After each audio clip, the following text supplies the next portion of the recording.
Good morning, good evening, and good night, depending on where you are in the world. Today I have a guest going on, a black nationalist actually, called and known as Sarah Garvey. And we're going to be talking about the Black Lives Matter movement, the events that are going off in America, and the events that are going off in the world. However, as is our custom, let's start off by reading a psalm. Preserve me, O God, for I take refuge in you. I said to Yahweh, you are my Lord. I have no good besides you. As for the saints who are in the earth, they are the majestic ones in whom is all my delight. The sorrows of those who have bartered for another God will be multiplied. I shall not pour out their drink offerings of blood, nor will I take their names upon my lips. Yahweh is the portion of my inheritance and my cup. You support my lot. The lines have fallen to me in pleasant places. Indeed, my heritage is beautiful to me. I will bless the Lord, who has counseled me. Indeed, my mind instructs me in the night. I have set Yahweh continuously before me. Because he is at my right hand, I will not be shaken. Therefore my heart is glad, and my glory rejoices. My flesh also will dwell securely. For you will not abandon my soul to Sheol, nor will you allow your Holy One to undergo decay. You will make known to me the path of life. In your presence is fullness of joy. In your right hand there are pleasures forever. This is the word of the Lord. Thanks be to God. How you doing, Marion? Can I just do a sound test? Can you hear me? Could you put a 1 for yes and a 2 for no?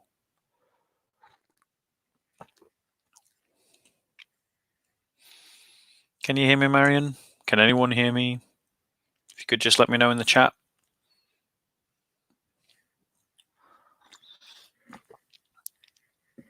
Maybe no one can. Let's have a look. Bear with us, guys. I just want to do a sound check. Oh, there we go. Yes. Oh, yeah. How are we doing, Ben? Got a fan already. So, my guest is running a little bit behind. He's on his way. He's the Sarah Garvey. You may have heard and seen me debate with him in the past. I think it's fair to describe him as a black nationalist, certainly a black identitarian, and we're going to talk about what is going off in our world today, such as the Black Lives Matter movement, the protests in London, the protests in America, the rioting that's happening, and all of those kind of issues around that. And the reason why I wanted to talk about it is because obviously I follow social media and I see these kinds of events, and I find myself being torn in all different kinds of directions, and I thought it would be good to talk about it because it's a very complicated and dense issue with lots of nuance that the media certainly doesn't delve into, but then neither do many of the narratives that are being constructed around it, which I think are probably lacking in a bit of intelligence. So whilst I wait for the mighty Sarah, who is apparently 8 minutes away from home, I thought I could just do a quick fire round with you guys. Ben, why was I destroyed, mate? If you just want to remind me, I missed it, obviously. I hope you're all okay. How you doing, Speckalog? How you doing, Ronnie? Peace be with you, Kuma. How are we doing, Marion? I hope you're all well. I think there's probably going to be a time lag between your comments and them appearing on my show. But yeah, to the question of these kinds of protests, like it strikes me that there is obviously some things that we should just state for the obvious, just to get them out of the way, which is that, you know, the murder of George was wrong, and you know, that kind of injustice and that kind of police brutality needs to be brought into question, and it needs to be held into account. But it doesn't justify looting, and it doesn't justify the other murders that have occurred since that act of police brutality. And to state the obvious, it happened in America. So, you know, it's going to be interesting to delve into why suddenly London is being brought to a standstill, and sections of London are being brought to a standstill based upon something that happened 3,000 miles away. And then I think the media have got a lot to try and, not a lot to try and answer for, but a lot to answer for. I think it's definitely a case that the media have hyped up this, and I think it's not a statement of the obvious, but I think most of us are aware that these protests are being hijacked by anti-fascista, anarchists, and people who just generally want to cause destruction and have a good smash up. So I've said Sarah Garvey, but it's actually Big Bro. So clearly I got my black opinions wrong. Let me add him in. How are you doing, Big Bro? How you doing? How you doing, Bob? I'm all right, thanks be to God. How are you? Yeah, very good, very good. Just finished some work and just outside my home. Yeah. So happy to be on your show. We've been missing each other for a very long time. We have. So, do you know? I honestly thought I was talking to Sarah Garvey on Black Opinion. I can go and put him on. No. You stay. I thought Black Opinion was his show. Like it was his. That was his program. I didn't realize that it was yours. No. Black Opinion is Sarah's show. I'm on Black Opinion with him, as is Marcus Loveless, and it's the three of us, along with a doink who does our filming. But you know, we've got. Here's the fact that shows coming out a month after next, so it should be quite interesting. There's a lot of material to work with at the moment. Big bro, you disappeared. I think the problem is on my side. So I don't think the connection problem is yours. So whatever you said in the last 10 seconds vanished. Just if you want to repeat it. No.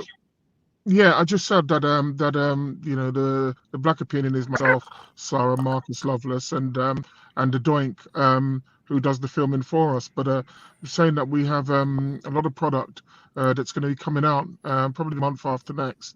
And as you can see what's happening at the moment, there's a lot of material that we have to work with. So it should be interesting, given you know, slightly different opinion to what's out there in the ether at the moment. Yeah, definitely. So I'll have to change and edit the title on this, so to make it sure it reflects who I'm speaking to. And I'm really glad to finally be speaking to you. I've tried to reach you so much. I'd actually given up. I thought you'd vanished off Twitter, come into the corner, you know. Well, it's not so much that I've vanished. I've been working. I've got a groundbreaking product that we're trying to bring to the marketplace, and you know, unfortunately, when you deal with governments and FDAs and contracts and governments, it really does take up your time. So I've been out the country quite a lot, traveling and speaking and you know, getting ready for when we get FDA approval. So literally the UK hasn't been my home for a little while. because I've been traveling so much. But I'm here at the moment. I mean, I'm here involuntarily because of the whole COVID-19 Yeah. pandemic scare. And so everyone's being forced to literally just take a pause, and that's what I'm doing at the moment. Fair enough. That's great to hear, and maybe we can hear a bit more about your product towards the end. Tell us. I mean, you're obviously au fait with the news as much as I am. What are your initial thoughts about what's going on the in London and in America and? Well, I mean, I remember saying to Sarah just yesterday that a couple of days ago, in fact, that for me, I'd say 95% of my family are based in America. The basic hub of them is in Florida and New Jersey and Texas. And so the great majority of my family, that's where they live. And so I take obviously an ardent interest in what's going on over there, just in as much as they take an interest in what's going on over here, if only because this is where your family are and this is your interest. I think that what's going on at the moment is actually quite disturbing, and there are many different stratas to what's happening at the moment, and the great majority of them are incredibly dangerous. I'd say that when you look at I'm not quite certain I can say much more on the Floyd situation because the video spoke volumes, and this time the film doesn't lie. The film was very clear. What most people might want to get their head around is that I think it was Will Smith who said that racism hasn't increased. It's just been filmed. It's just been filmed more, and I agree. The terror that you saw inflicted on George Floyd is a terror that many of us have seen, many black men have seen from the police over the years. And we kind of raise our eyebrows and look at people when they say, "No, this is so terrible," as if somehow this has come from a clear blue sky. This type of behavior by authorities around the world, especially in the Western world, where dark-skinned black men are concerned, is a recurring phenomena. Now, you can say that on one hand and believe that, as I do, and still say, on the other hand, that what has happened with the looting and the rioting is quite disgraceful, because that has nothing to do with the oppression suffered by black men at the hands of these police forces. And these police forces have been enabled by the authorities. Be very clear about that. Police, whilst they do have a great deal of autonomy, they still can only act within the boundaries that's been given to them by government. And government either seems unable or unwilling to change their policies and to give out clear instructions to police forces as to how they are to behave. And so I find it disturbing, as I said, that governments won't rein in the excesses of some policemen. And I think now's the right time to say that, of course, not all policemen behaved like those who murdered Mr. Floyd, and for me, it was murdered. It was murder, and I'm happy that they've bumped the charges up to second-degree murder, and I'm also happy that the other 3 officers have now been charged with aiding and abetting. It's something that I called for 4 or 5 days ago. That if you look at what we have over here, they'll call it aiding and abetting, but over here we call it joint enterprise. And very clearly, it was a joint enterprise by all of those officers who stood aside as peace officers. They stood aside and allowed this to occur. One of the real very odd things about this is that I asked myself, did the general public who are watching this have some kind of special powers that the police didn't, because they were saying to the police officers that this man cannot breathe. The man who was on the floor was saying that I cannot breathe. The public was saying that you are killing him. The man on the floor said that you are killing me. And yet the police officers, again, were either unable or unwilling to take heed of what was being said to them. On that basis, the fact that they have now been charged with aiding and abetting, from English terms, which is simply, I've just forgotten the term I just used, but clearly they've been hit with the right charges, and it's going to be interesting to see how this plays out. So if I let can me just go on. But can I just make the last point I was going to make?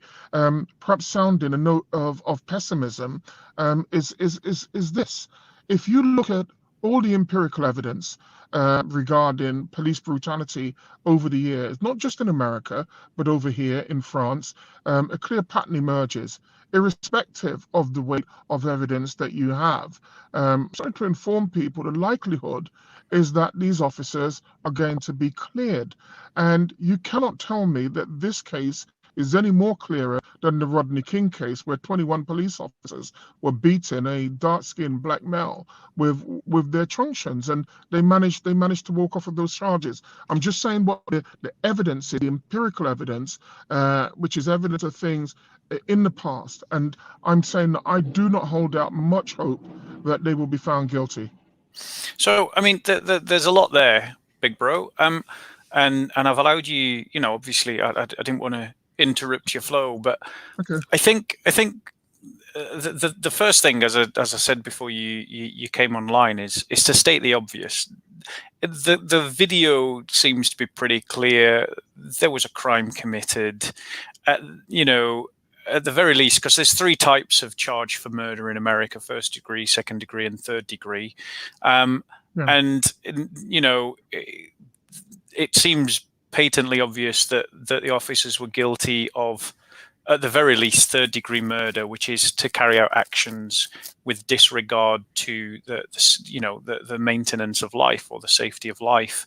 But I do think, like the second degree murder, which is the one that the officer in question has been charged with, is the idea that he has it's not a premeditated act, but there was an intent to kill. I think that's how the law works in America on that. But I do think, though, that there seems to be a narrative emerging, which I think is deeply troubling.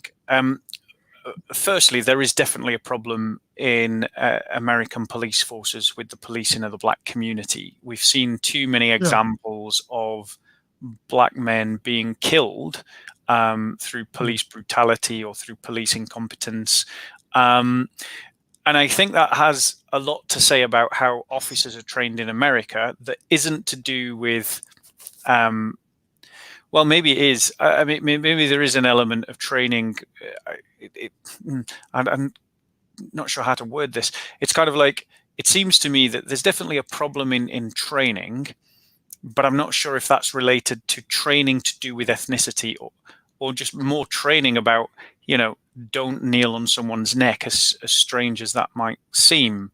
But there's obviously a culture, isn't there, in America, where it's a much more racially divided place than the USA.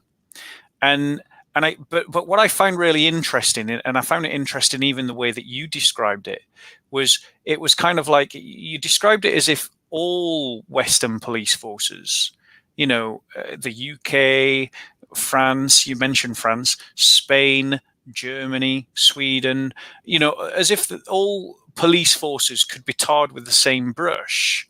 And I'm just not sure that that's a fair way to talk about this issue. It seems to me too generalizing.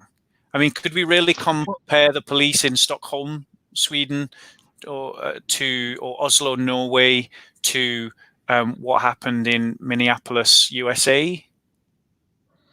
Well, look, firstly, you're making an argument that I didn't make. I mentioned three countries, which is the UK, France, and Britain and America. Okay. And you can, if I were to point out to you how many black men have died in custody in the UK, and then ask you how many officers have been convicted of either manslaughter or or murder, you wouldn't be surprised to hear that you're talking about a grand total of zero. If you look at France, I looked at the figures earlier on today, I think it's one or possibly two. If you look at America, it's very, very rare that officers will be found guilty of that type of crime. So when you say to me that that I should apply a fairness which with respect is not applied to the people who have passed away at the hands of police officers, I find it quite odd. Here's the point that I'll make. If the question was, do all police officers behave in that manner? And of course, then the answer must be no. If you ask me whether or not the actions of the police towards black people has been unfair, certainly to those who died, I'd say to you the answer is yes. Here's the problem, and it's a problem that most people don't want to look at and don't want to face. Whilst on one hand you can accept that all police officers are not like that, I can say, and without equivocation, that most police officers are prepared to stand by and keep silent. And I'm sorry, but in this case, and where we are concerned, silence, as far as I'm concerned, is compliance, and it's compliance with that code. It's almost like a mafia omerta code. Well, I didn't see anything, boss. And they keep silent, and it's the silence of the police officers generally that I have a problem with. You know who the racist officers are. I spoke to a friend in my family, and he's white, by the way, and he was a soldier. He's just come out of the army after serving 16 years, and he said, "Look," he said, "we know who the racists are, but who's going to call them out? Who calls them out?" And this is what I'm talking about. And so we can go with an argument which moves away from the premise, the righteous premise of asking what I'd call fairly serious questions. For example, you spoke about the training. With respect, this has nothing to do with training. This has to do with attitude and application, because you can be trained. You've got people within the SAS, the SPS, who are trained killers. They don't go around killing people if you see them on a day-to-day basis, because obviously their attitude is perhaps slightly different. It's the attitude of the police officers. It's the fact that there's this kind of code where, they're black, and so you can really get away with it. That's the problem. And even if, the last point I'd make to you, Bob, even if we are not talking about the killing of black men, we are talking about the daily disrespect that black people face in this system. And it's very difficult. It really is very difficult for those who are not black to understand what it is we're saying. So let me come into that, because firstly, I don't want you to understand my my perspective as being necessarily against everything that you're saying. My own view of this whole sad and tragic situation that is developing is that it's very multi-layered, and it's very serious. So permit me for a moment just to try and give my own synopsis of how I see things, and then if you want, you feel free to give your synopsis of how you see things, and then we can sort of discuss the nuance. What I see, what I think is happening is this. There is obviously a history of racism and racial division in America, and there is the inheritance that has come from slavery in America. That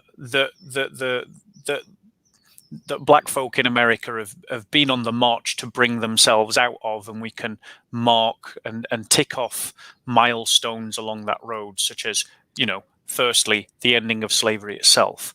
then the imposition of apartheid, and then the ending of apartheid. The first black millionaire, then the first black billionaire, then the first black president. And this is what we're seeing in America is part of this movement, I think, of a very just cause, which is of the black community rising to a status of equality in every sphere. And what we're seeing is one of the nubs, one of the grinding points of black folk having equality in how they're being policed and how the state treats abuses towards the black community in the US. So that's one strand of what's happening. And then the other thing that comes out of that is that the black community in America has a black identity that, say, Africans don't have, because Africans don't have that experience of the slave trade, and some Africans in Africa were part of the slave trade. They were the ones selling the slaves. And so there is an actual identity that has formed out of this common experience of the descendants of slaves in the US. So that's another strand to all of this.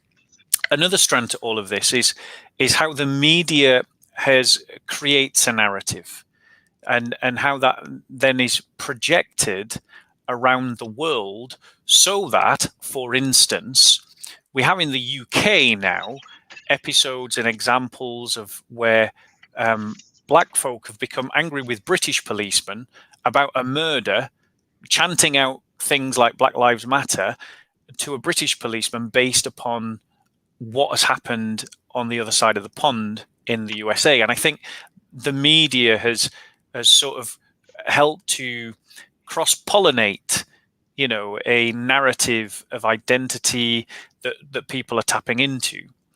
I think there's also a reaction to this that's occurring in America amongst the ethno-nationalists, which is this idea that because you've got the black community talking about black identity, you have this emergence of white folk, some, not all, white folk talking about a white identity, and then obviously, the two elements of the two groups talking as if these two things necessarily have to be in opposition to one another. And then in addition to that, I think we've got a kind of a liberal progressive ideology that's kind of liberal white guilt, that wants to do this self-castrating mea culpa. And amidst all of these kinds of meta-narratives, a lot of the nuance is being missed. A lot of the nuance is just being obscured by these grander stories. And so, for instance, you've got actually a lot of the looting and the rioting, I don't think is actually connected to the Black Lives Matter movement. It's connected to Antifascista, and it's connected to anarchists, and it's connected to other groups that are hijacking these protests and stirring up feelings and cultivating anger, and who are trying to sow the seeds of resentment and cultivate and stoke resentment. And then obviously you have opportunists, people who are running into stores and stealing trainers just because they can, but there's other narratives that are not that. I think one of the things that I'd like to talk to you about is particularly how the media choose the things that they get uppity about. So that's kind of like my sort of general synopsis. Do you want to give your own synopsis? Do you want to come back on anything that you've heard? I'll come back on a couple of points that you made. And when you mentioned, for example, that there were groups of blacks over here who were given a hard time to police officers over something that occurred in America, I know to some people that may seem strange, but if you have joint experiences, it's not strange at all. I mean, for example, no one would find it strange when Stonewall in America teamed up or had a branch of Stonewall open over here. No one would find it strange if gays were being battered in New York and Minnesota and Florida, and then you had gays over here in London and Brighton and Manchester raising up against that, because many people would say, well, that's a joined experience, and so we can understand it. It only becomes incredibly weird for some when Black people do it because of the joint experiences that we have. So many Black people who you see demonstrating against the police here, it's not a case of you waiting for something specific to happen, because there are things happening all the time in terms of the way in which you're spoken to, and the way in which you are perceived, the way in which racism in some parts seems to be systemic. Don't get me wrong, I think this is a tremendous place to live. And, I'll go on record and say that the UK, on the surface at least, is one of the least racist places on this planet. And I've been to 64 countries, and I've seen real horrendous racism. And that racism, whilst there is racism here, nobody will say any different. The level of racism here is very minor compared to other countries, but you cannot deride someone's experiences and for someone to act the way in which they feel that they wish to. Right. There's two more points I wanted to make. Firstly, you mentioned Antifa and you mentioned Black Lives Matter, almost as if they are two separate organizations. And for me, there are times when I don't know where Antifa ends and Black Lives Matter starts. Black Lives Matter as an organization doesn't speak on behalf of me. They just don't. They're a political organization. And like most organizations in the past, they've understood that there is a great deal of pain within the Black community. And just like certain organizations in the past, they've latched onto that, and they're seeking to make political capital out of it, almost using Blacks as stormtroopers, if you like. And one of the reasons why I say this, Bob, I went onto Black Lives Matter's website, and I saw a statement on their website that may well have been written by a white fascist, if you like. And it was this, if you don't mind me reading it. It says about Black Lives Matter that we are expansive. It says we are a collective of liberators who believe in an inclusive and spacious movement. I'm always really concerned when people speak about inclusive, because whilst from an English dictionary perspective, it was very clear about what it means, to the politically adept left, it means something entirely different if you just allow them to run with it. Now, it says, we also believe that in order to win and bring as many people with us along the way, we must move beyond the narrow nationalism that is all too prevalent in Black communities. Now, you think about that statement just for a moment. People of color are the absolute majority on this planet. And yet, when Black people speak about that Black nationalism, firstly, they've added a stereotype, which is number one. But number two, they're very clear in saying that it's all too prevalent in Black communities, that we should move away from that narrow nationalism. Now, nobody would, for a moment, would say to Jewish people that you should move away from your concept of Jewishness, and make it more palatable to others. Nobody would say that. But where Black people are concerned, they find that there's not a problem in saying it at all. And I'm very, very concerned about that.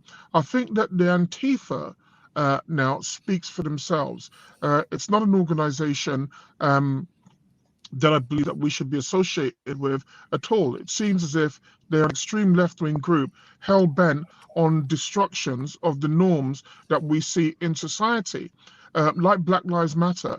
Black Lives Matter have come out publicly and stated that their aim is to destroy the nuclear family and to replace it with what can only be seen perhaps a mishmash of the Israeli kibbutz system, which I'm not certain that works. But they've got on record as saying this is exactly what they want to do.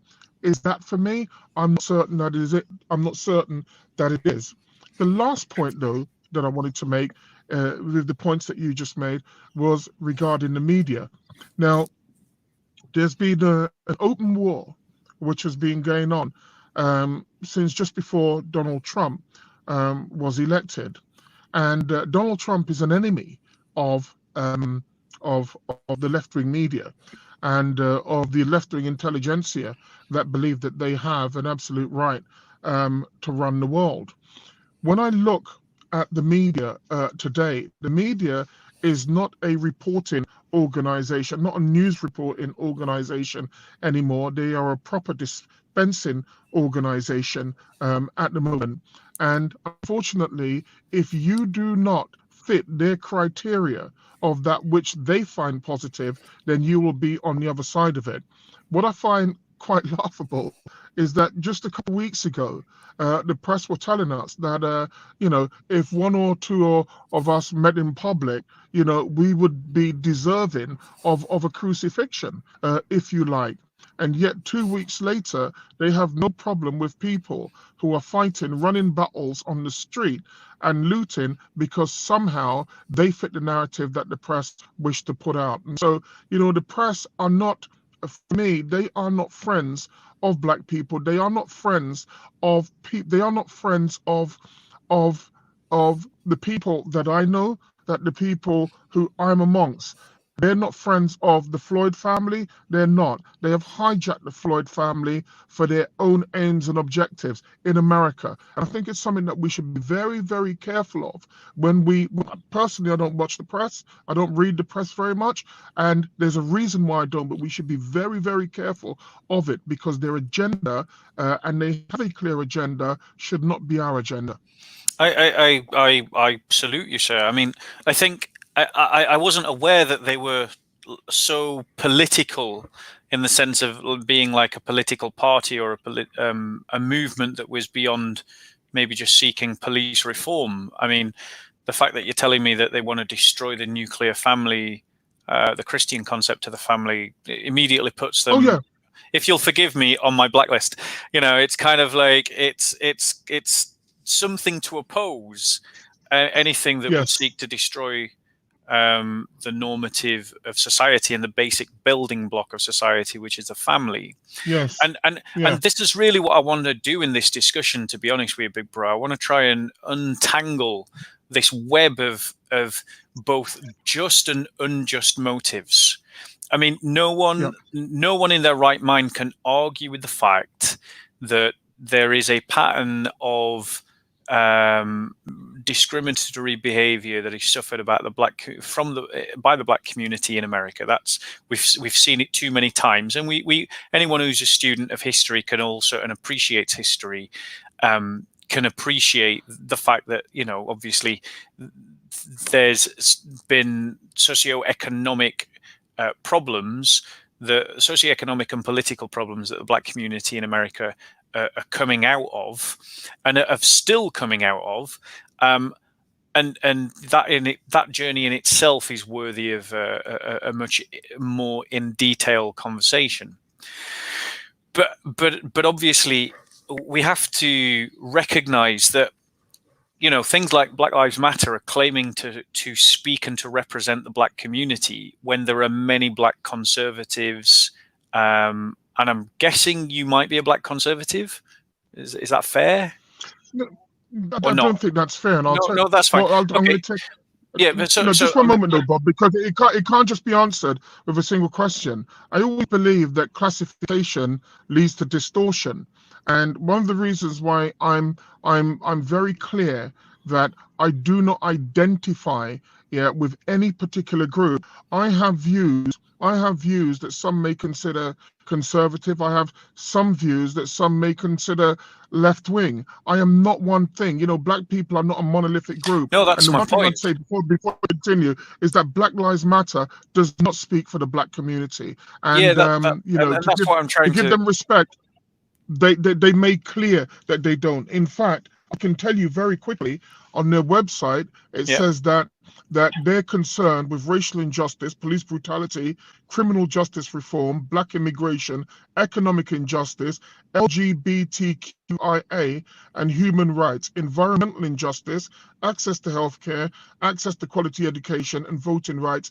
and suppression. They have already made clear with the greatest respect that as far as they are concerned, according to their website, that they want to move beyond the narrow nationalism that is all too prevalent in Black communities. And And I that's just find it very dangerous. I and find it very dangerous that we that's want to go into other that's realms while we are still in a quagmire. It doesn't make any sense. and that's the point that I was trying to mention is that I've seen lots of black conservatives calling them out and saying, "You're not Yeah. speaking for me. Why do you speak as if you're speaking for me?" And it's all, Yes. but the way that the mainstream media is telescoping on them as if they are the singular representative of the whole of the black community in this situation, as if they It's are the deliberate. yeah, of course it's deliberate, and it's deliberate. And one of the things that really frustrates me, like, about what I'm seeing in London and what I'm seeing in the USA, and this is what I'm saying, that we need to untangle lots of different things, is the way that the media has manipulated emotion. We Yes. all had this kind of experience. If you were born in the UK, you were here when Princess Diana died.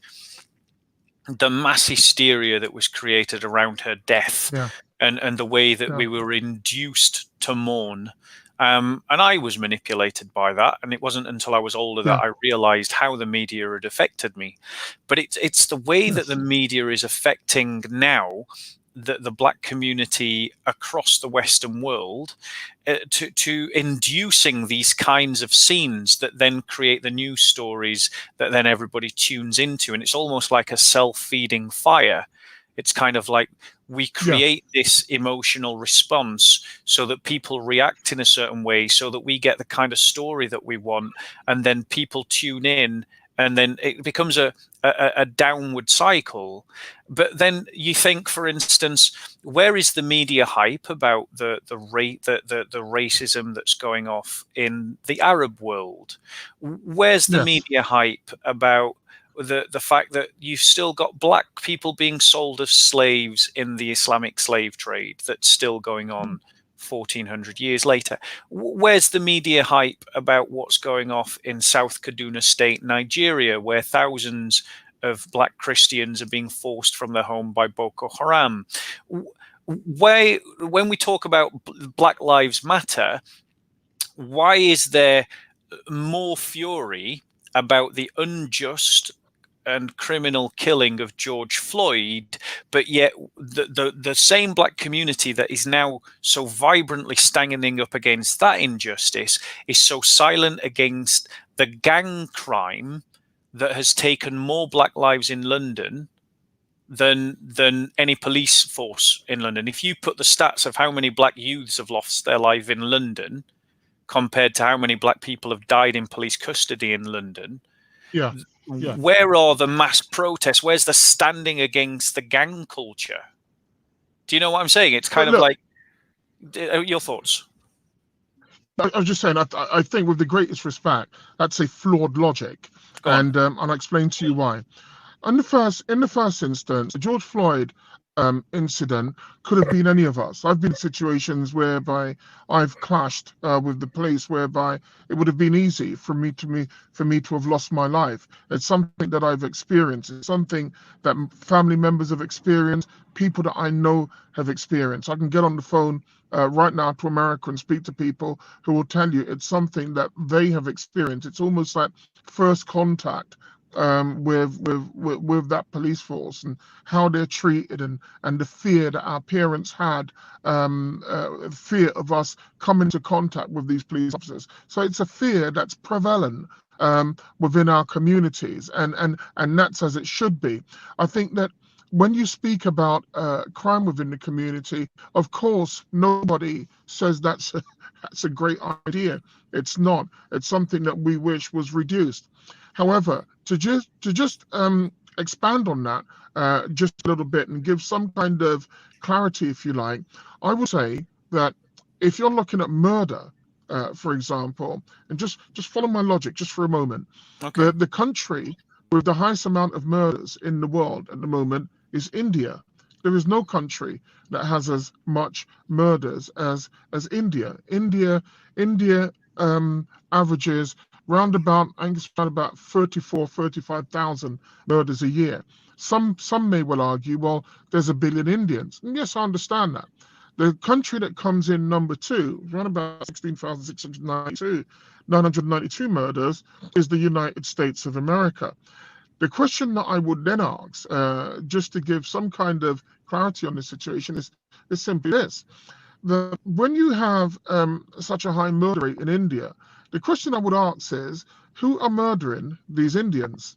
And the logical answer would be, well, other Indians, because the truth is that crime exists, and people understand that crime exists. Even in the black community, crimes exist. The point that I'm making is that the great majority of blacks are not murderers. Just an example, with those who are demonstrating, the great majority are not looters. Those who are going into shops and are stealing, just follow my analogy, those who are going into shops and are stealing, they steal because they're thieves. And Amen. because this situation with George Floyd has given them an opportunity to steal more than usual. And once these demonstrations have ended and they no longer can hide behind the demonstrations, they're not going to stop thieving. They might just thieve less than normal. So we have to be very clear that when we're speaking about, for example, black on black crime, there is Chinese upon Chinese crime, where Chinese are, and in Japan and in India. And that's how it is. What we shouldn't do is extrapolate from black on black crime, which is a problem which nobody is not denying, and then say, because there is black on black crime, the fact that George Floyd died at the hands of police officers who were not black can be abrogated. It can be set on side because look at what blacks are doing. It's a dangerous argument. Bro, you've misunderstood my point. No, you've misunderstood my point completely. It's a general point that I'm making, Bob. It's a general point that I'm making, not specifically your point. Sure, that's fine. That's okay. Let me bounce off it then, because I think I want to state just for the record, so that we're completely clear where I stand. I fully support the fight against this pattern of police brutality against the black community in America, and maybe we should get on to talking about policing in the UK, because it's a relevant topic, but in my mind I see it as a separate topic.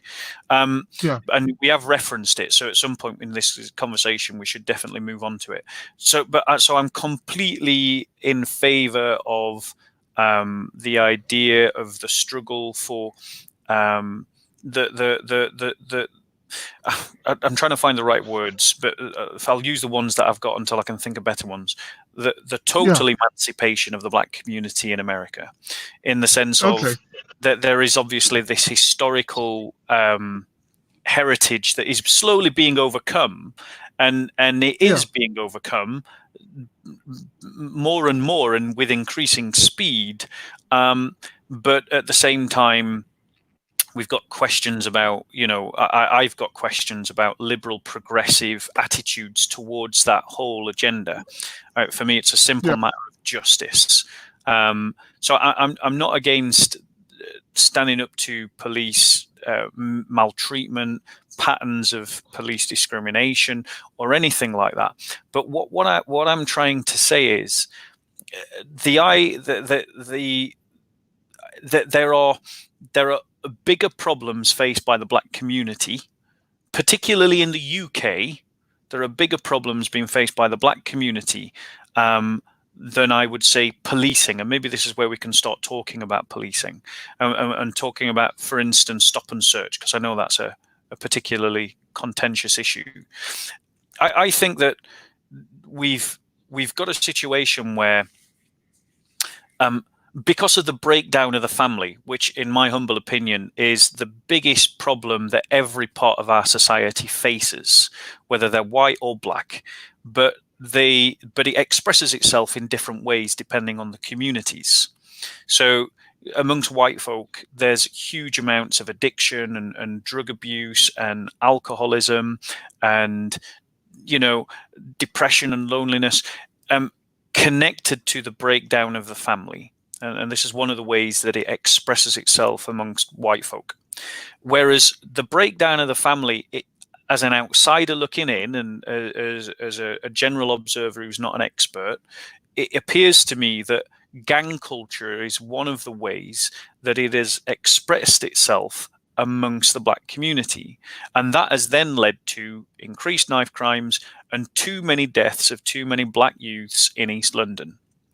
And far more black youths, I think, have died at the hands of this gang culture than, to my knowledge, than have died in police custody. And you mentioned police custody and people dying in police custody, and that is a problem in the UK.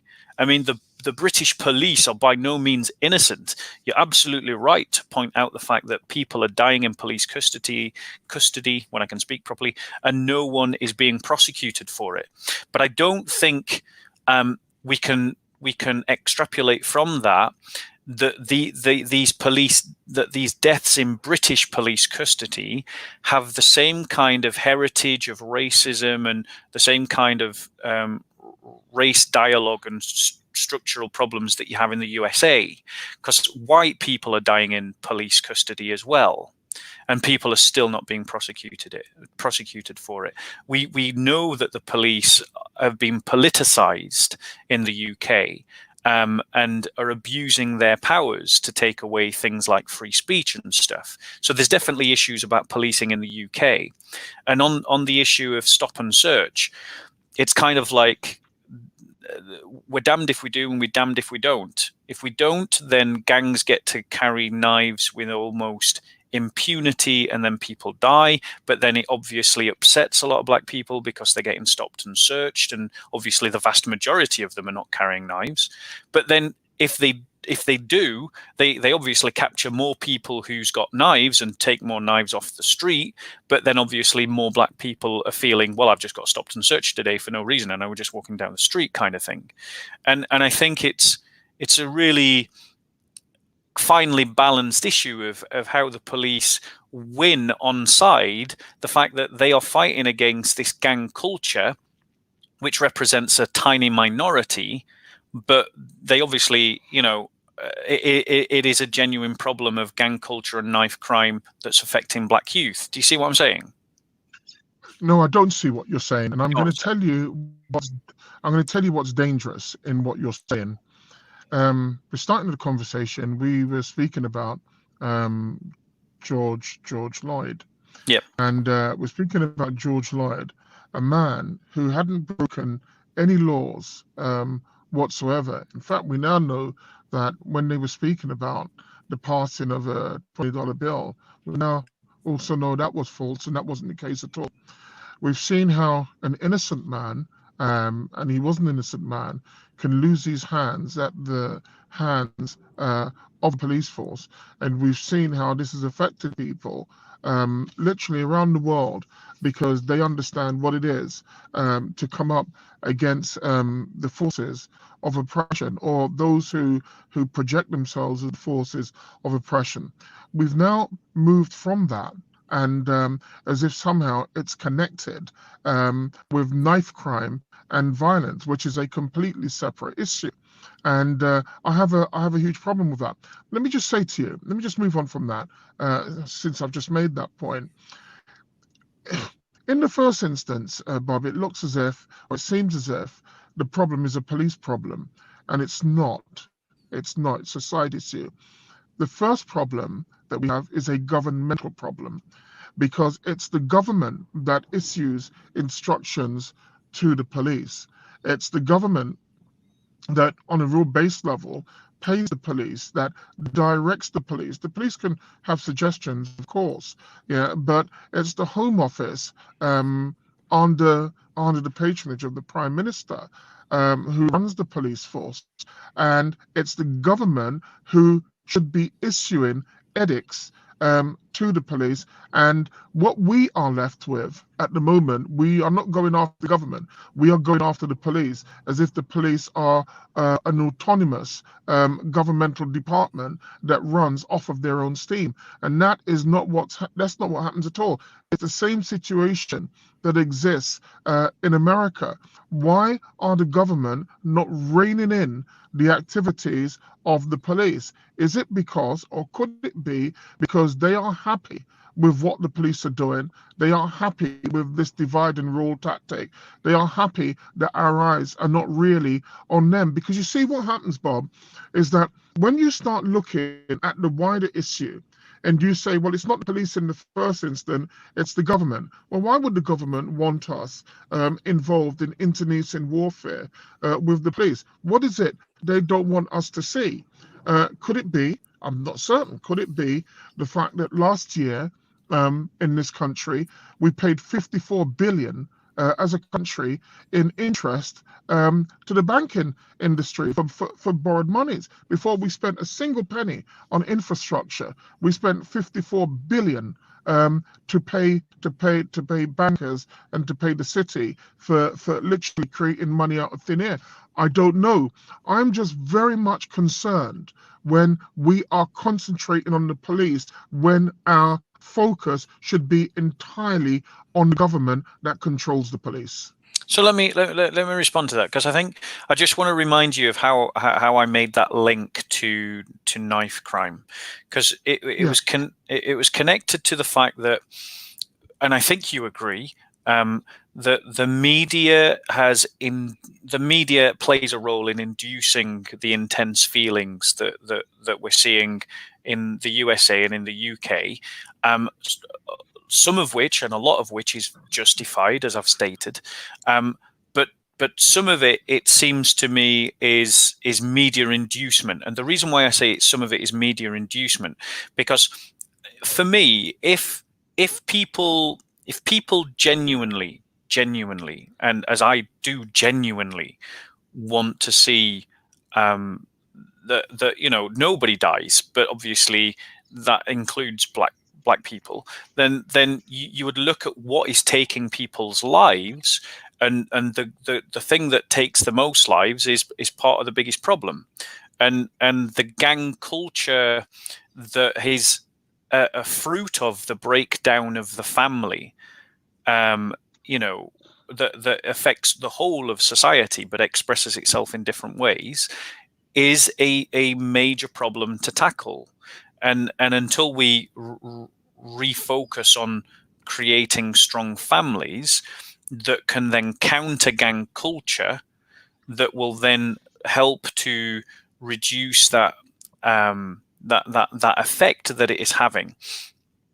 That if people really cared about, for example, if the Black Lives Matter movement really cared about black lives, as opposed to its wider political agenda, which you've brought forward in this discussion, they would be talking about things like gang crime. They'd be talking about the things like the breakdown of the family. And that's the reason why I made that connection. Coming directly to your comment about government and about the focus on the government and the focus on the police, it strikes me that I don't think that the government has an agenda of divide and rule in that sense. I think actually that there are many different groups with many different agendas, and the left wing have a tried and tested tactic, which is they create the bogeyman and then they rally people to stand against the bogeyman. But when they're standing against the bogeyman, they push all their other agendas onto them. And I'll give you an example. in a northern town, I went to observe one of the EDL marches. And I went to the left-wing counter rally against the EDL. And I listened to what they were talking about. And what I was expecting, for them to talk about the problems of racism and the problems of, like these Nazis and stuff. But what I heard was a lecture about trade unionism and the need to save the NHS. This was an anti-EDL rally, and what I listened to was 40 minutes talking about why everyone should be part of a trade union and why we needed to save the NHS. So it's a left-wing tactic, tried and tested again and again and again, of this is the bogeyman, let's stamp out the bogeyman, and then they push all these other agendas. And it strikes that's me. The point that I made earlier about Black Lives Matter. Who've done exactly the same thing. And they've co-opted black people to be the stormtroopers of this organization, and they've received funding and they've received a lot of kudos purely based on the fact that they've hijacked the black community for their own political purposes. And as I said, that we should be concerned about that.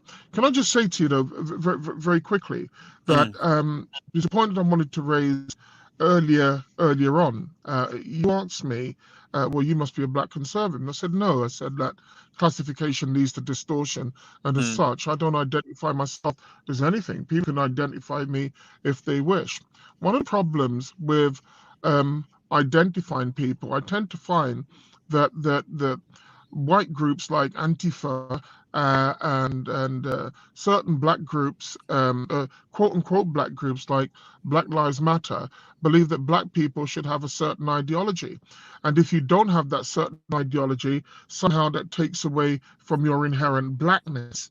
I've found that with Antifa, who are now having the nerve to go around calling black people coconuts and coons, and you're not black.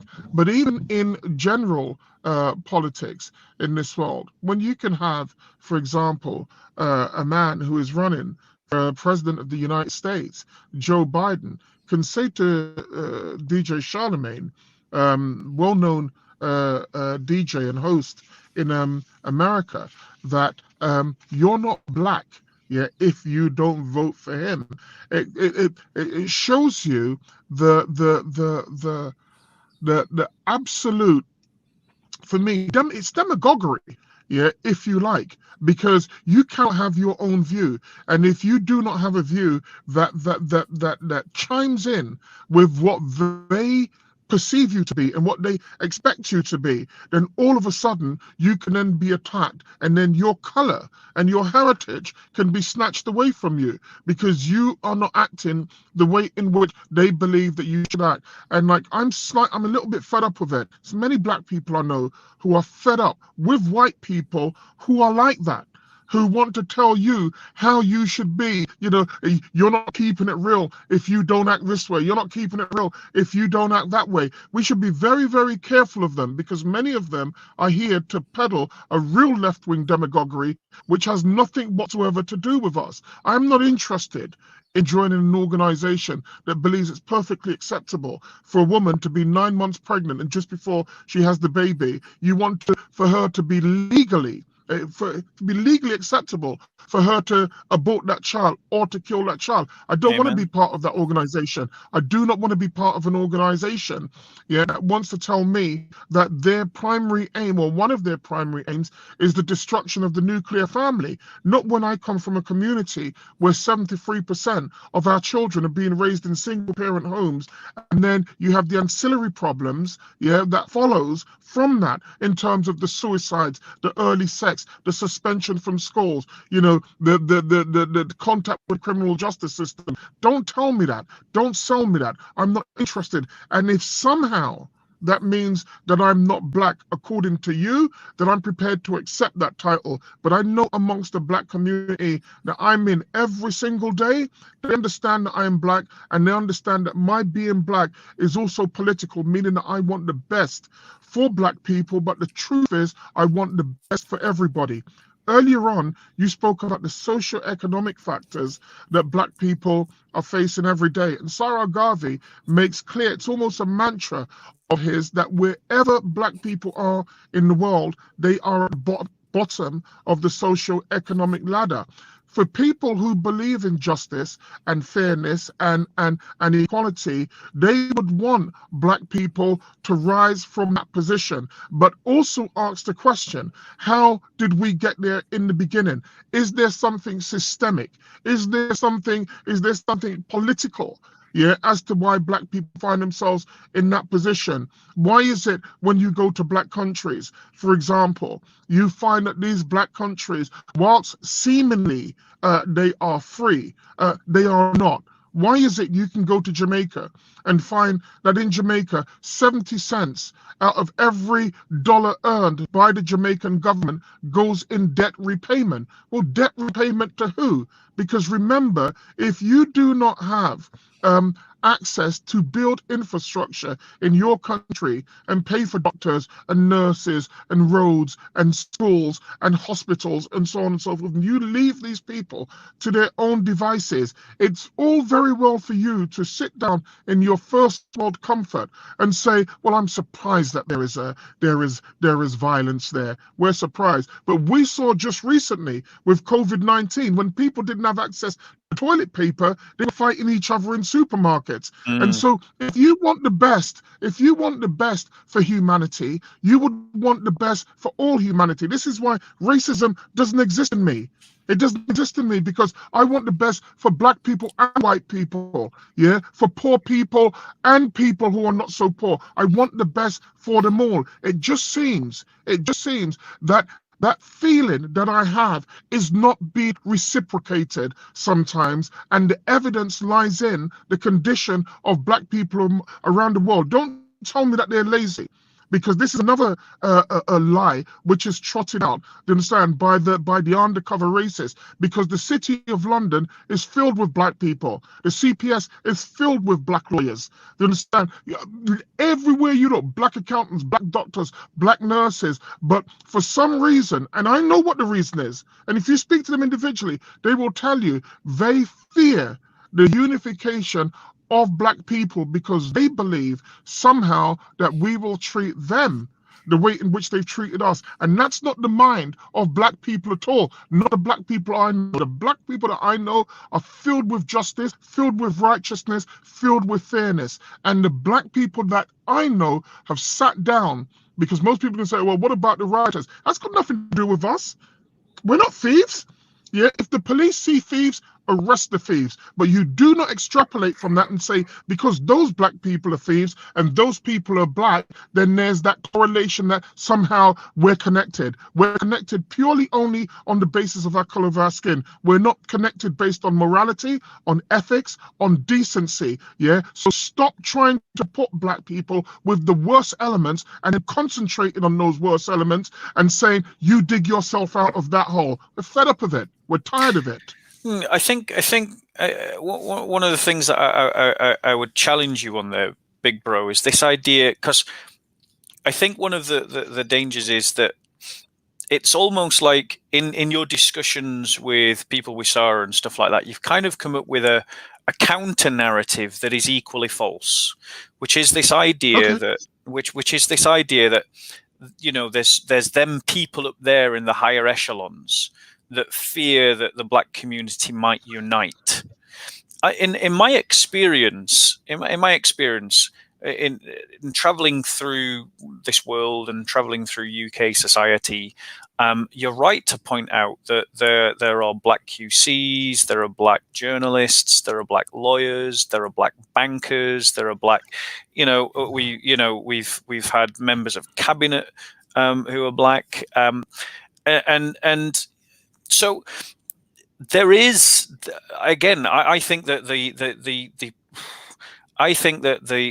problems that hold back the black community in the West, because I can't speak for other parts of the world. I can only talk about the Anglo. It's a generalization again, Bob. It's a generalization. I think that what holds back the black community, that's a huge generalization. You have not heard my point.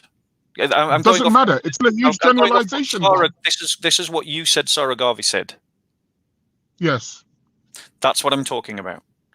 Now, Sarah Garvey said that black people across the world, are at the bottom of the social-economic ladder. So let me talk about that. A truism. Yes. Right. So if it's a truism, yes, it is. Then it's not a generalization. I'm not sure I agree with it. I don't know yet. But in terms of if it is a truism, then it's not a generalization to speak about what might be the cause. And it strikes me that if it is true that one of the main causes is, as you've already talked about, as I've already talked about, is this idea of the breakdown of the family and single parenting, because it is hard for a family to. Well, I mean, let me finish. Because the reason why I would say that it is that is because how else do we explain the fact that we definitely have countless examples of black people doing well, but we also have countless examples of whole sections of the black community not doing well. So clearly some individuals are doing well, because we can testify that, we can see that, we experience that, we see it when we go to the banks, we see it when we go to the courts, we see it when we turn on our TV, but at the same time there is still this observable trend of the fact that well, I say it's an observable trend. I'm just assuming that Sarah Garvey's right. I haven't actually looked into this, and maybe I need to.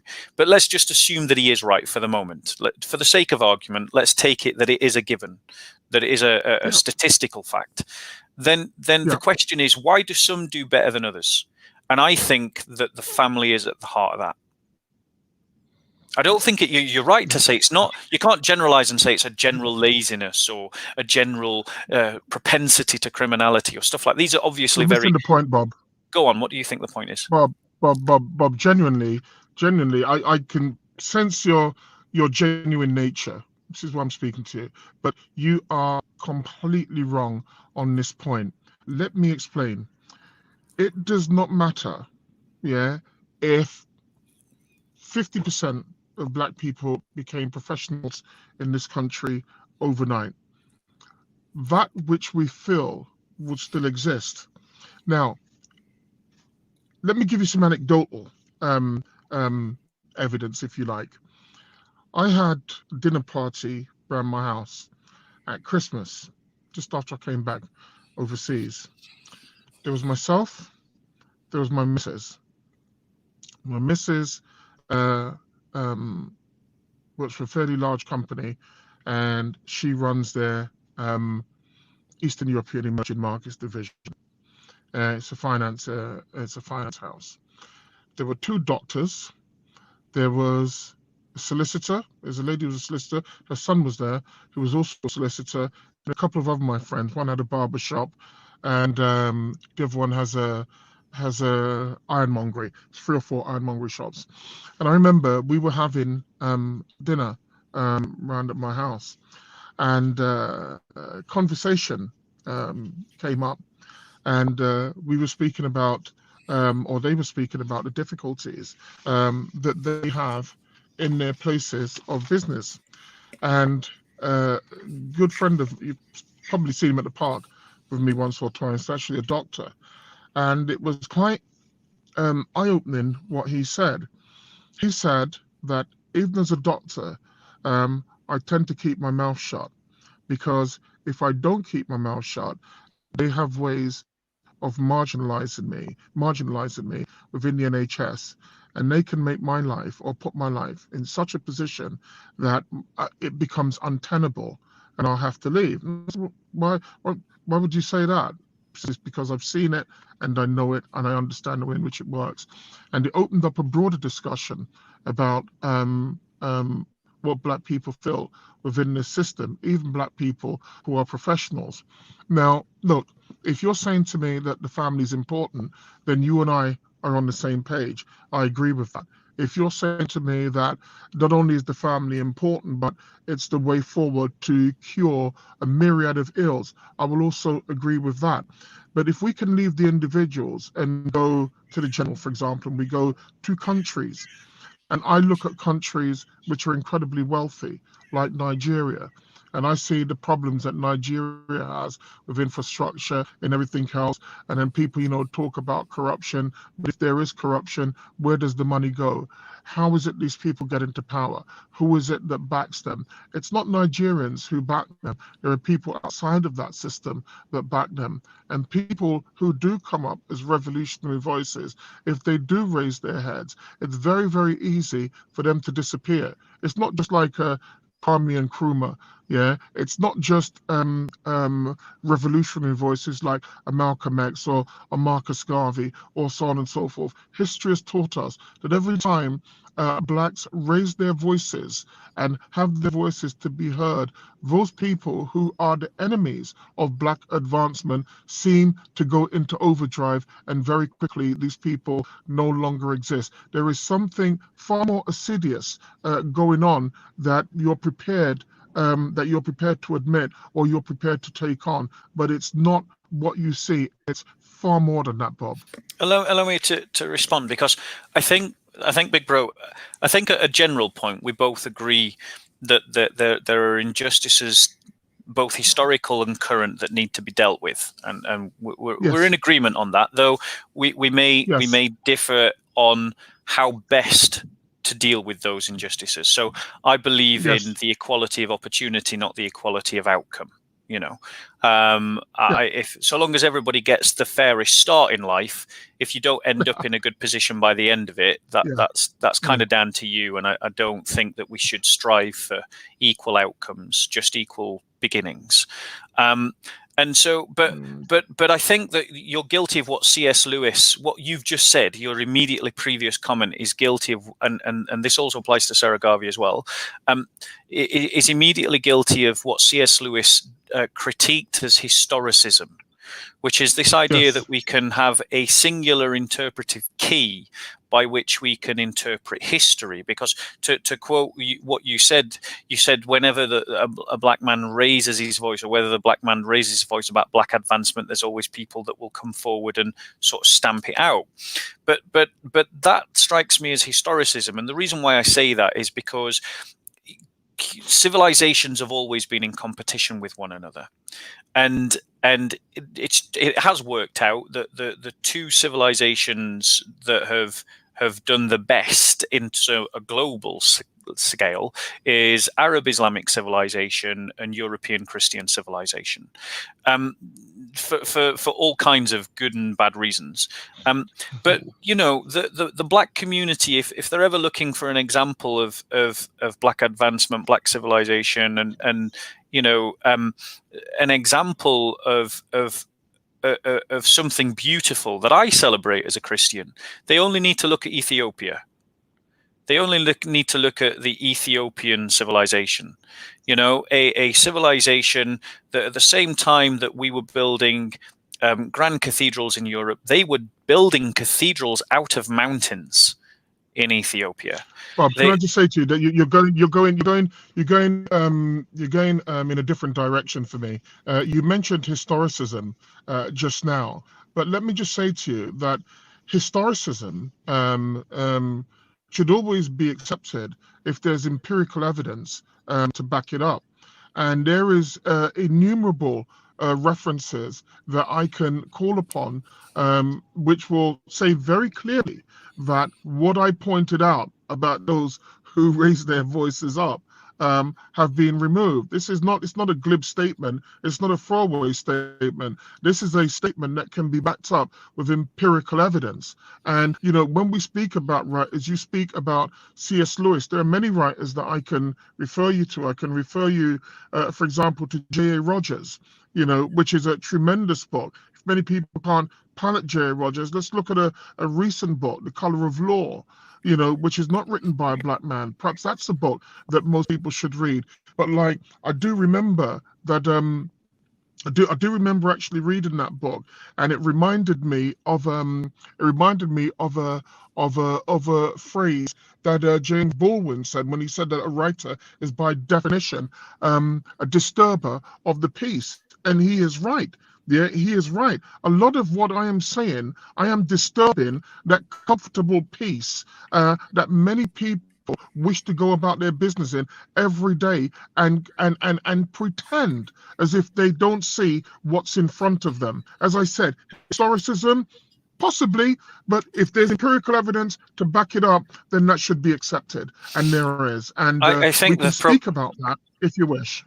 Yeah, certainly. I mean, you know, I think C.S. Lewis's criticism of historicism is solid, because he criticizes all historicisms. You know, he never actually uses any kind of black historicism or black narrative historicism as an example. He's actually, in his sights, was sort of communist historicism, Hegelian historicism, fascist Nazi historicism. That's actually who he had in his sights when he was criticizing historicism. Yeah. But I think that his critique of their historicism is sound to the degree that it can be applied well to every kind of historicism. I'm certain it doesn't work in this case. And it doesn't work in this case for one very good reason. Because if I pop off the 20 or 30 black leaders who in the past 50 or 60 years have been murdered by a system that does not want them to advance, then C.S. Lewis's point, where we are concerned, is mute. It's null and void, and it has no relevance whatsoever. Oh, I would disagree, because let me just use two examples. Firstly, let me just use three examples to marshal my case. Firstly, is that it's undeniable that the onward march of for want of a better word, the complete emancipation of the black community in America is something that is progressing, and it is something that is winning. You know, and the fact that these 4 officers have been charged so quickly after committing their what would appear to be a very black and very clear-cut case of crime, you know, it's kind of like, that's an improvement. You know, because in the past we've had cases where black men have been killed unarmed, unjustly, where it's taken either the police haven't been charged at all, or the police, it took the police time to get around to charging the people that were the suspects in the criminal case. Whereas this has been a very quick turnaround indeed. So we're seeing progress, that should be lauded, because, you know, these things have got to stop. But at the same time, you know, the black community has won the vote. Martin Luther, yes, he was killed off. He was killed off by someone who was mentally unwell, but he was someone who was successful in his campaigning. He was someone who pushed the cause forward. Another example would be, I'm sure you know James H. Cone, you know, the famous black Christian, black liberation theologian. Mm-hmm. You know, that gives a vocabulary and a narrative to the whole struggle for equality. Well, I'm just going to say justice, because I actually don't like the word equality. Justice in society, and I think that it's too simplistic to. And forgive me for saying that, but it's too, and I apply this to any conspiracy theory, it's too simplistic to assume that there's some kind of grand conspirator or some grand puppet master behind the scenes pulling the strings. Society is made up of many competing forces and ideologies. And you know, and so I disagree with the narrative of there's them people at the top that's trying to keep us down at the bottom. Well, that's not what I said. And can I just say to you that because you've said that, I've got to say this. You would have known, for example, of the Edgar Hoover inspired COINTELPRO, And COINTELPRO was brought about by the FBI deliberately to target groups that they felt were antithetical to the ways of the United States. And what they did during COINTELPRO was target many groups, but specifically black groups. They targeted them by assassination. They targeted them with false propaganda. They were complete and utter. I'm trying not to be rude on your stream, but they were complete and utter scumbags. They fomented warfare amongst these groups. They set up people to be murdered and destroyed them. And isn't it strange? You're a Christian, but what was the quote from J. Edgar Hoover? He said, "We want to prevent the rise of Black Messiah." That was a direct quote from that particular man. So when you say, for example, that you find it incredible, there is no one person sitting up and saying there's a mass conspiracy theory. I have 1,016 pages of COINTELPRO at my house, and I've read the entire lot. 1,016 pages on all of these groups that the Americans deemed a possible threat to them. You mentioned Martin Luther King. Martin Luther King was deemed a threat to the state. Martin Luther King was brought in to Edgar Hoover, and it was put out to Martin Luther King that they had tapes of Martin Luther King having an affair. And they invited Martin Luther King to kill himself. And if he killed himself, then this would all go away. This is all documented evidence whatsoever. This is all documented evidence. You cannot say that this doesn't exist. All the way back to Marcus Garvey, for example, and how they took down Marcus Garvey. This was not by accident. You can even look at present day, if you like. Look, Saddam Hussein wasn't my type of guy. He was a Ba'athist thug who was put into power by the Americans in 1968. This is a man who they inveigled to go to war against the Iranians in the early 1980s, and over 1.4 million Muslim men died, not following the sunnah of Muhammad, but following the dictates of America. The reason I point that out to you is that when he outlived his use, they killed him. But why did they kill him? They only killed him for one reason, because he decided that he no longer was going to sell oil in American dollars. He was going to sell it in the euros. So they killed him. They then, our first mixed race president went to Libya, sent his people into Libya to destroy and murder Colonel Muammar Gaddafi. Why did they do that? Yeah, they did that for one reason, because Muammar Gaddafi would about the gold dinar, and he wanted to use the gold dinar instead of the fiat currency, which America has. It doesn't matter if you go back to 1953 Iran with Mossadegh, and all Mossadegh wanted to do was to control the oil in his country. It doesn't matter where you look in Africa, whether it's in Nkrumah, whoever it is, you see the hand of a group of people that you believe is not a conspiracy, but the way in which they act, it keeps a certain group of people down. You cannot then look to say individuals. My last point, Bob, you can look at individuals in this country and say, yes, they have done well and we should applaud them. But as a collective, we have not done well. And there's a reason why we have not done well. It's not enough for me to say, well, I've got a nice house and I've got a nice car and I've got a nice business. Collectively, we are not in a strong position. And there is a reason for that. You cannot overlook it. Yeah, you cannot pretend, yeah, the reasons that are very apparent to most people does not exist to you, because I'd find that slightly disingenuous. Okay, so allow me to reply. I think, and then what I think we can try and change the tact a little in the conversation. I'm going to maybe go backwards and forwards with a couple of questions. You ask me a question, I ask you a question, so on and so forth. Okay, I mean, my fundamental core, like my fundamental narrative, is the idea of I'm a Christian, and so to me, being in solidarity with other Christians is absolutely essential to how I understand my faith being lived out and practiced. And it's also an undeniable fact that loads of Christians in the UK, I think it's probably fair to say that the Christian community in the UK is majority black. And it's fair to say that there's a lot of Christians in America who are suffering from the abusive, from the poor training amongst police officers, and all of these issues need to be dealt with. And so for that reason, I want to stand with my brothers and sisters wherever they are in the world against whatever they're standing against. I'm no fan of the liberal secular states of the United States of America or of the United Kingdom. I'm first and foremost a Christian, and that means I stand with other Christians wherever they are in the world. So if that means that they're facing ethno-nationalists in Kentucky, Ku Klux Klan, then I stand with them against the Ku Klux Klan.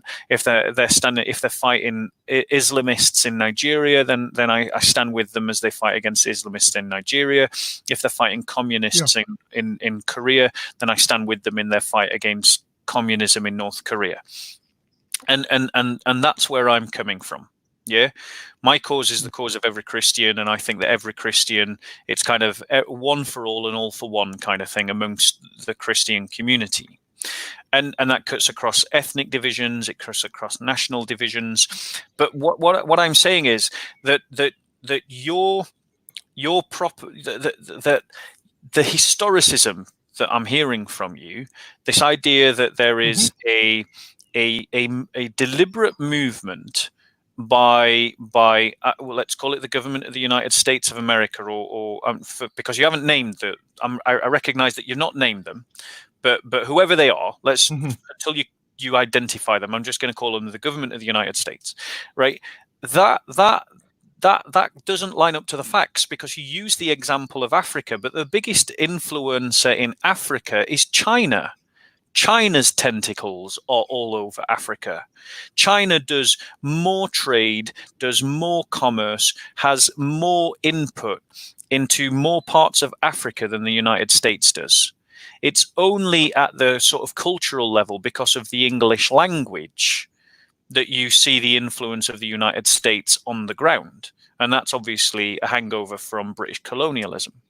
But it's actually, in terms of who's interfering with African governments, it's the Chinese more than the Americans. The Americans are much more invested in dealing with China in the Pacific and dealing with Russia in the Northern Hemisphere than they are concerned with, some Pan-Africanism emerging in Africa, which your narrative would seem to suggest that they are worried about that, when actually it's the Chinese that have got their tentacles all over the Chinese continent. Do you see where I'm coming from? Well, that's why I don't agree with this. Yeah, I see where you're coming from, but I'm astonished at your lack of knowledge as to what's really going on in Africa, especially from a financial perspective. The absolute 100% banking infrastructure of Africa is Western run. It's not Asian, Chinese run. If what you're saying is that the Chinese are in Africa and they are building infrastructure and building influence in Africa, then the answer is clearly yes. But the financial structure of Africa is predicated upon a Western system that they run 100%. This is not something that I think. I deal on a governmental basis literally every single day. I understand the way in which the system runs there, and I understand the way in which the financial system runs there. And so I repeat, the Chinese are in Africa and they are building infrastructure. And whilst I have very serious concerns about the Chinese in Africa, let me tell you what Chinese are doing. Yes, they're taking our raw materials. Yes, they're seeking to build influence. But what they're not seeking to do is to leave that place in the position that they came in and saw it in. Because essentially what has happened is that the wealth of Africa has been extracted by Western corporations, and the infrastructure that Africa needs to propel itself into the 21st century in most parts has been seriously lacking. The Chinese have come in, and it's almost a fair trade, if you like. Yes, they want the mineral wealth of Africa, but they are paying for it. They're building infrastructure, and I'm not going to argue against that notion, and I'm certainly not going to get into. I'm certainly not going to get into which one is better, a Chinese colonialist or a Western colonialist. I'm not going to get into that argument at all. Oh, I'm against that both, actually. I want to see Africa become more Ethiopian. I want to see Africa become more Orthodox. That to embrace an African Christian identity, and this is one of the other things. I want Africa to be free of all of those Abrahamic religions, and I'll tell you the reason why. Not to say that they can't have their beliefs if they wish, but that overwhelming control that Abrahamic religions, Africa, has suffocated Africa these last 2,000 years. And this is the truth. You might not want to hear it, and Muslims might not want to hear it, but that stifling of Africa has been phenomenal. And they have stopped Africa from going in the direction that they want. So whilst you may want an Africa built on the Ethiopian system, I applaud that. That's fine for you. But me as a black man, that is not what I want for Africa. I want an Africa free of that, and for us to latch on to those systems that actually did us well in the past. We use the best of the past and the best of the future and the present to propel us towards a greater future for Africa, and that's what I'm looking for. I think, big bro, that again, I think that's historicism. It's kind of like if you think of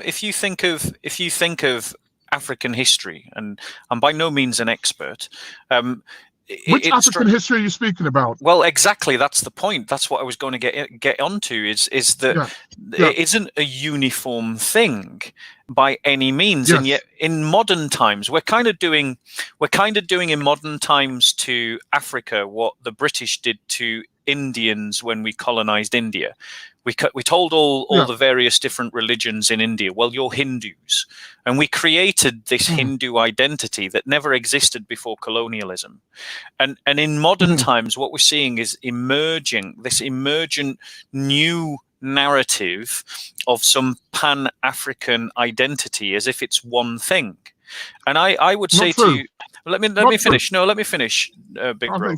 Let me finish, because you said something that I fundamentally disagree with you, which is this idea that Abrahamic faiths have choked Africa. Firstly, I want to correct you. Islam and Christianity are not Abrahamic faiths. Christianity is an Abrahamic faith. Islam is a faith from Arabia and is connected to Muhammad and has got nothing to do with Abraham. There isn't three Abrahamic faiths. That's another modern myth. Secondly, the Ethiopian Orthodox Church was not a European import. That is an indigenous African church. It is inherently African through and through. It's not some imperial imposition. It is something that is indigenous to Africa. And so when we if we are to talk about African traditions, then the Ethiopian Orthodox Church is as much a part of Africa as the soil upon which it stands. And the Ethiopian civilization at its height, I would say, was better than any other African civilization that you would like to compare it against. And I would say that it was the most advanced of all African civilizations and the jewel of African civilizations at its height. And I would actually like to see which African civilization you would want to compare to the Ethiopian kingdoms during their 2,000 years of Christianity, to say which one was better than Ethiopian Orthodoxy. I mean, which one would you want to stick up as a contender? Both you and I know that the term better is subjective. You look at this from a Christian viewpoint. So whatever comes out of my mouth, it will not satisfy you. Because, as I said, you're a religious absolutist, and you have a particular view, and that's Christianity is the way. I don't have anything against that. Yeah, you can believe that if you wish. If you wish to believe that the Ethiopians had the best system and no other system can touch it, that's fine. Here's a question that I'd ask you before I answer your question. in full is simply this. When you speak about the system, the Christian system that Ethiopia had, how long has Ethiopia had that Christian system? So in terms of, I'm not an expert of the Ethiopian history. I think they've had firstly, I don't think there's been one system throughout the whole of Ethiopian history, because there's been multiple dynasties. No, there hasn't. There has been multiple dynasties in Ethiopian history. Yeah. It's not just been one royal family the whole way through. Yes, it's not the point that I'm making, and you understand the point that I'm making. So I'll answer the question again. When you speak about Ethiopian history, and you speak about no other African civilization being better than Ethiopian history, you speak from the position of a Christian religious absolutist. So I'm asking you, how long has that system been in place, that Christian system that you speak about, which is the best system that you say is in Africa? How long has that system been in Africa, in Ethiopia? So I'll state that. Bob, it's a simple question. I think there's problems with the question, and so I'm going to unpack the problems. The problems with the question are these. Firstly, I want to state that I'm willing to go by objective measures. So I'm willing to limit the discourse to economy, to political power, and to stability within society, including education. So those are 4 objective criteria by which we can make objective measurements. And I would suggest to you... I don't accept those criteria, because you're being disingenuous, because you have to you're looking at it from the point as a religious absolutist. So those criteria, the truth is you don't care about them. What you care about, Bob, is the fact that Ethiopian was Christian. Because if I was to apply those same 4 criteria to, say, for example, an Islamic civilization, you wouldn't accept it on the basis that you're a Christian Arab absolutist. No, I would reject it on the basis that it was an Arab imposition. That's exactly my point. But yes, that's exactly my point. But the Ethiopian Orthodox Church was not imposed, was it? It's indigenous to Africa. So there's a difference there. How long? Wait, no, hold on. Big bro. Bob, it's a simple question, Bob. And Big Bro. Question. Big Bro. The point that I wanted to make. I would say over 1,000 years. Over 1,000 years. Okay. I don't know when it started exactly.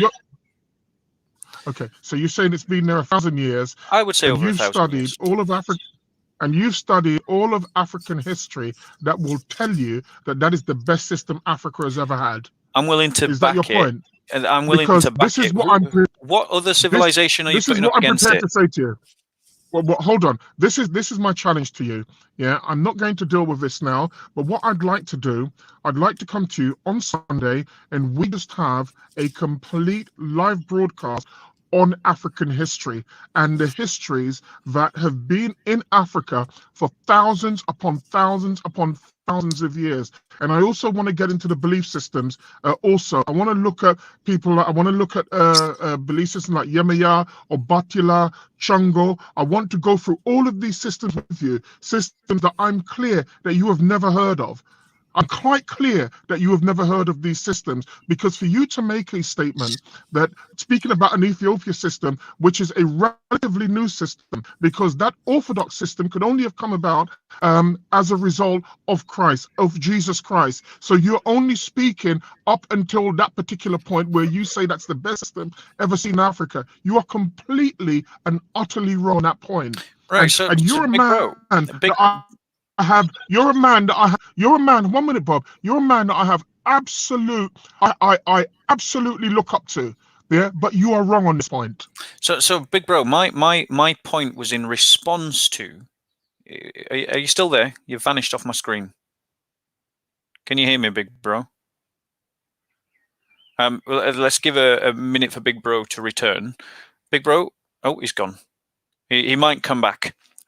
He's probably having internet problems, I suspect. But the point that I was making, for those of you that are listening, is Big Bro made a comment that Abrahamic faiths have choked Africa. Now, firstly, that comment is wrong. There aren't Abrahamic faiths. There is the Abrahamic faith of Judeo-Christian, and that's it. The idea of multiple Abrahamic faiths is a political myth that has been created in the West for political reasons connected to social cohesion. And then secondly, this idea that they have choked Africa is false, because Ethiopian Christianity was not an imperial import. It's an indigenous birthing of Christianity within Africa. It had its own path, that it grew from the Coptic Church in Egypt, which is another indigenously African church, and it developed and grew at exactly the same time as the European church. And so that statement is false. And I would suggest that the Ethiopian civilization, when it was thoroughly Orthodox and Christian, could be matched up to any other civilization within Africa at its height, and it would be best. Now, I can see that Big Bro is trying to get back in. Let me just add him again. Big Bro, I know you had connection problems. Were you able to hear what I was saying whilst you were away? No, I didn't hear a word. I'm sorry. It's fair enough. So what I was saying was that my comment was in response to what you said about Abrahamic faiths choking Africa. Because and the reason why I pinned on to Ethiopia is because A, it's not an import, it's indigenous to Africa, it grew up in Africa at the same time as Christianity grew in Europe, and B, therefore, and it didn't choke the Ethiopian people. The Ethiopian people excelled, and they excelled to such a point that I would put them up against any other African civilization that you would care to compare them to, as a way of demonstrating that Christianity has not, the Ethiopian Orthodox Christianity has not been a choke on Africa. That's the point that I was making. Firstly, semantics is very important, and at no time did I use the term choke. That's not what I said at all. I said that Abrahamic religions have a particular view. It's not my view, and I believe that it's hindered Africa, that particular view, because they have been the two prevailing force of wisdom in Africa over the last 1400 years. And for me, what that has done to Africa is stifle Africa, stifled their thinking, stifled their leadership. This is just a personal view. And it's as simple as that. You don't have to accept it, but that's my personal subjective view. But when you were speaking about the history of Africa, the point that I was making, because you made such a sweeping statement, I said what I'm prepared to do is to challenge you on that, and we do a live stream based purely just on Africa. It's not something that we can do in half an hour, and we can go through a historical movement, if you like, of Africa and what made Africa as it is today. And I'm telling you, it would be one of the most fascinating live streams. Yeah, it really would. I mean, just looking at Nigeria from, say, 1930 to 1960, would be absolutely unbelievable. Yeah, it really would. So I don't have a problem with people having, what I'm like, you're allowed to believe what you wish to believe, but I'm also allowed to have the thoughts and views that I want to have. And it's my view, it's my view that looking at Africa, there is an inertia in Africa. There's an inertia in Nigeria, which I go to very, very often, and it's in the grip of two religions, and I personally don't believe, and this is my own belief, that either religion is good for the particular country. That's my view. Well, I would be much more interested to debate that point than to do a sort of general live stream about African history. That I would be much more interested. I would be much more interested to debate the point: is Christianity good for Africa?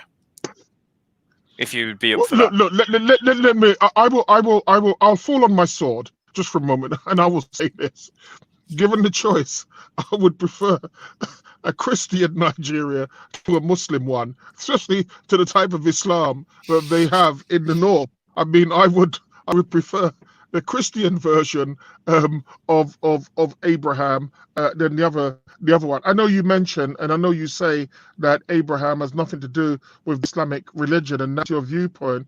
But for a fact that that's not the position that Muslims take. It might not be the position that the Muslims take. They're just wrong, though.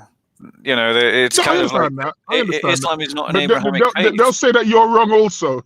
Yeah, but I've got. They'll say that you're wrong also, Bob. I've got history on my side.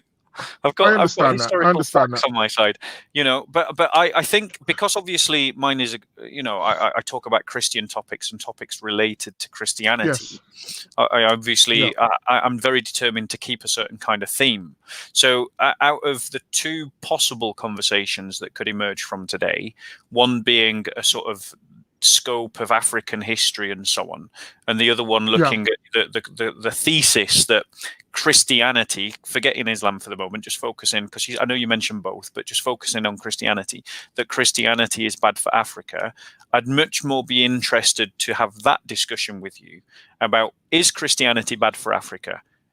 If you want, we could have that. In relation to what, Islam? No, just in bad. It's bad for Africa, because isn't that your thesis? The idea that Christianity is bad for Africa. Look, earlier on, you asked me what I believe, and I said that classification leads to distortion, and I've led myself into a particular position which I don't believe is good for me. If the question is where Christianity, at least, is concerned, are there some edicts which people call Christian, which I believe are good for Africa, then the answer would be yes. And I'll say that from the get-go. However, I have to also say that looking at Islam, are there some things in Islam which I believe are good for Africa? Yes, I do. I genuinely believe that there are some things about Islam which are fantastic, just like Christianity. I just wish we could take the best bits from both and discard the rest. Unfortunately, how about we phrase the question in a different way then? That would maybe. How about we phrase the question: can Africa do better than Christianity? Say it again. I didn't hear you. I'm sorry. Can Africa do better than Christianity? That would be a subjective title again, wouldn't it? Because that would depend on who's listening and who's answering the question and how the question's answered. And look, I think perhaps we could look at it, and perhaps the question could be, I'd have to think about it. Let's talk more about it on Twitter. I mean, the thing is, hello, can you still hear me? I can hear you. Yeah, you were dropping in and out, but I can hear you. Okay, so I mean, as we come to a close, I think it's important to acknowledge that Africa has played a huge part in the Christian faith. We learned monasticism from Africans. Saint Anthony was an African. There was schools of Christian theology that were based in Africa. The School of Alexandria is an African city. It's in Egypt. Yeah. Some of the greatest Christian church fathers were African. Clement of Alexandria, Augustine of Carthage. As Christians, we should be very proud of our African connection. Africa is very much at, the roots of the Christian faith in the cross-pollination of the Roman Empire, and so one of the things that actually triggered me in seeking to speak to you is I saw a tweet by, I'm going to say she was a numpty in America, saying that black people can't be Christian now, and that kind of got me fired up a bit, and so that's why I wanted to talk to someone who I knew would speak authentically from the position that you have, basically this idea of. Look, let me just say to you, just recently, my mother died, and she died. I'm sorry to hear that. She died of the COVID-19. She's the third person to die of COVID-19, and she was a Christian, and she was an ardent Christian. Now, we were told that because of all these regulations which had come in, that there are only 10 people allowed to attend the funeral, which is crazy because it had been a 500-person funeral. And when we were looking at drawing up the list for the funeral, we had to do this on the basis that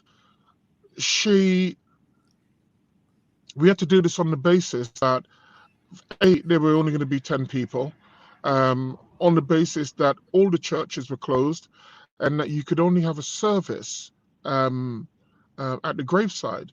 It's really odd. I mean, I consider ourselves blessed because my lawyer, Mark, his father died and he was buried at Hither Green, and they were only allowed 3 people at the funeral. Now, we managed to get our list down to 17, and I begged them at the gate where my mum was buried, where my mother was going to be buried, for them to let the 17 people in. And I actually knew, really odd, I knew one of the persons at the cemetery, and we managed. They said, well, if you space out, we'll allow it. And they were a bit hard-headed at that particular that particular cemetery, because apparently they'd stopped the funeral the day before because they had 14 people. The point is that I refused to have a pastor at her funeral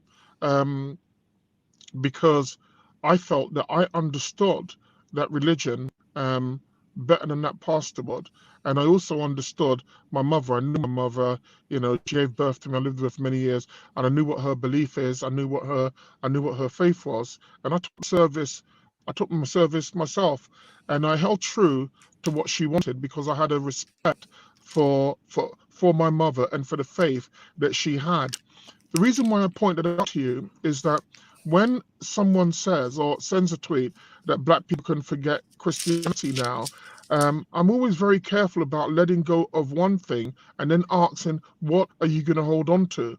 Because if you do look at, I can be fair, if you look at our system of jurisprudence in the West, it's built on Christianity, and for the most part, it works. There are many things in Christianity that works, and I think that we should be very careful, or I'm very careful, or at least I try to be, if I'm not being deliberately argumentative, to not throw the baby out with the bathwater. So as I said, there are many things in Christianity that I hold on to, but I have to say there are many things in Islam that I like also, and that's the truth. There are many things in Islam, but having been to a country like Nigeria, I would say to you that given the fact that I may well have to make a choice, I would prefer to live in the Christian South every day of the week.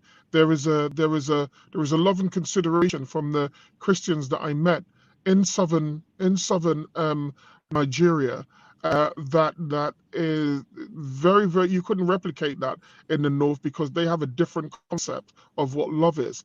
And so I'll always tip my hat to quote unquote genuine Christians. But the truth is, Bob, I also tip my hat to genuine Muslims who have their faith, believe their faith, but don't seek or want to indoctrinate you or beat you into accepting that faith. I know it sounds like a mishmash, but I can only tell you what I do is that I take the best out of everything that I see. So I don't agree with everything Bob the Builder says, but I'm one of Bob the Builder's biggest supporters because I believe that Bob the Builder is genuine, and it's that genuineness that I hang on to, and that's what I believe separates me from a lot of people.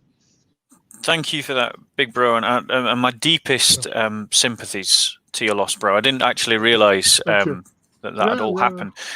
We're going to bring it all to a close. When I bring it, we always start and end with a psalm, and because of what you've just told me, I've thought of a psalm that I would like to say in honor of your mum, if that's all right. Yeah, they are perfectly acceptable. Yeah, I mean, feel free to stay for it. I know you're not a Christian yourself, but like, if you want, like, yeah, I mean, anyway, I'll give it a read. I'll stay for it. Okay. Yeah. To you, O Lord, I lift up my soul. O my God, In you I trust. Do not let me be ashamed. Do not let my enemies exult over me. Indeed, none of those who wait for you will be ashamed. Those who deal treacherously without cause will be ashamed. Make me know your ways, O Yahweh. Teach me your paths. Lead me in your truth and teach me. For you are the God of my salvation. For you I will wait all the day. Remember, O Yahweh, your compassion and your loving kindness, for they have been from of old. Do not remember the sins of my youth or my transgressions. According to your loving kindness, remember me. For your goodness and for your goodness' sake, O Yahweh. Good and upright is Yahweh. Therefore he instructs sinners in the way. He leads the humble in justice, and he teaches the humble his way. All the paths of Yahweh are loving kindness and truth to those who keep his covenant and his testimonies. For your name's sake, O Yahweh, pardon my iniquity, for it is great. Who is the man who fears the Lord? He will instruct him in the way he should choose. His soul will abide in prosperity. His descendants will inherit the land. The secret of Yahweh is for those who fear him, and he will make them know his covenant. My eyes are continually towards the Lord. He will pluck my feet out of the net. Turn to me and be gracious to me, for I am lonely and afflicted. The troubles of my heart are enlarged. Bring me out of my distress. Look upon my affliction and my trouble, and forgive all my sins. Look upon my enemies, for they are many, and they hate me with violent hatred. Guard my soul and deliver me. Do not let me be ashamed, for I take refuge in you. Let integrity and uprightness preserve me, for I wait for you. Redeem, O Israel, O God, out of all of its troubles. This is the word of the Lord. Thanks be to God. Oh, that was beautiful. Thank you. Anyway, Beautiful. big bro. Yeah, Nice. I will. Look, it was lovely speaking to you. We have to do it again. As I said, you're someone I greatly admire, and may the real God bless you. Yeah, thank you. And keep you moving. And as I said to you, it's not your Christianity that as to the reason why I'm attracted to the spirit called Bob. It's what I perceive to be your genuineness, and that for me overrides everything else. So peace, and thanks for us speaking, and hopefully people would have taken something from this in a positive way, and we move on with positivity. Yeah. Amen. And I just say it's been a pleasure talking to you. Definitely, we'll keep in touch on Twitter. I'm going to correct the title because obviously I made a boo boo when I put it up. I'll speak to Sarah. Get Sarah on next time. Yeah. We'll get Sarah on next time, and we'll talk again. A little bit more combative. Yeah. I'm certainly. I know it will be with him. But I mean, I just want to say as a prayer and as a tome, that may light perpetual shine upon the souls of the faithfully departed. May they rest in peace and rise in glory, and their memories be eternal. Amen. Definitely. God bless. Thank you very much, Bob. See you again, sir. Bye-bye. Take care. Bye-bye.